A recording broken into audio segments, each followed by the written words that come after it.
So I just had a very interesting mode of failure.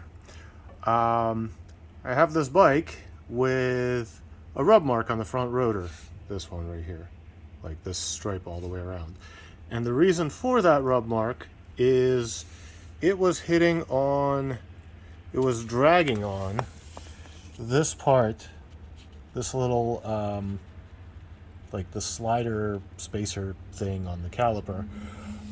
Because the caliper was kind of sitting crooked, and redid the caliper, like confused the hell out of me, honestly. Redid the caliper, threw a different caliper on. What the hell is going on?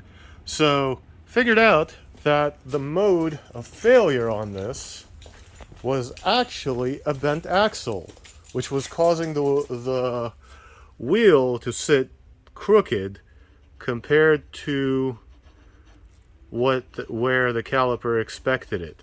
So the wheel was sitting diagonal and the caliper was dragging. So food for thought next time you have something like that. It could be the caliper, it could also just be the axle or the alignment. How this got bent, I have no idea.